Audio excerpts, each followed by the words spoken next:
질문을 넘어선 하소연 한번 들어보시죠. 이분은 사실 질문인지 하소연인지를 모르겠어요. 그냥 어쨌든 주제는 이거죠. 비뇨기과가 너무 안 좋아요. 소변 검사를 하면 어떤 곳은 염증이 심하다고 하고 어떤 곳은 염증이 별로 없다고 하고, 그런데 비뇨기과를 가야 합니까? 저는 산부인과를 많이 갔거든요. 산부인과도 가는데요, 방광, 요도 이렇게 소변을 보는 과는 비뇨기과거든요. 그러니까 소변에 관한 이상이 생겼을 때 가장 먼저 찾을 수 있는 병원은 사실 비뇨기과일 겁니다. 지금도 여성질환이면 산부인과를 가야 되는 게 아닌가? 라고 생각하시는 분들 꽤 계신 것 같습니다. 사실 안과 가서 소변 검사 하시는 거랑 똑같은 내용이거든요. 소변을 정확하게 보는 과, 그리고 소변을 정확하게 채취해서 이 소변에 정말 염증이 있냐 없냐를 분명하게 설명할 수 있는 과는 아무래도 비뇨기과가 아닐까라는 생각이 듭니다. 잔뇨감이 있고 좀 숨을 때 찌릿거리고 소변이 자주 마렵습니다에 대한 얘기거든요.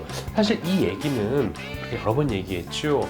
과민성 방광이나 신경인성 방광에 관한 내용을 얘기하는 것 같아요.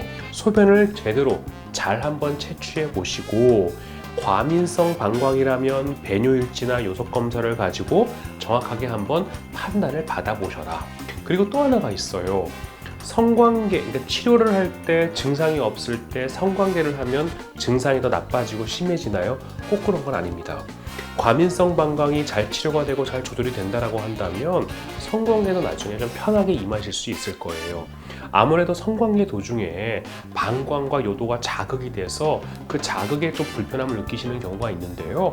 실제로 과민성 방광이 제대로 치료가 되지 않는 경우는 정말 관계 도중에 어이구 나 소변 마려워, 그리고 실제로 소변을 요실금처럼 이렇게 봐버리는 경우도 많이 있거든요. 소변에 이상이 있다면 비뇨기과를 방문하시는 거고, 그리고 소변을 제대로 채취해 보시고, 그리고 내 증상이 정말 방광염이 맞느냐에 대한 판단과 고민을 해보셨으면 합니다. 사실 이 내용은 그동안 제가 이 비뇨기과 2.0을 통해서 그동안 꾸준히 말씀드렸던 내용인데, 사실 질문이 너무 많이 반복되고 그런 거여서 오늘 한 번 더 소개를 하게 됐습니다.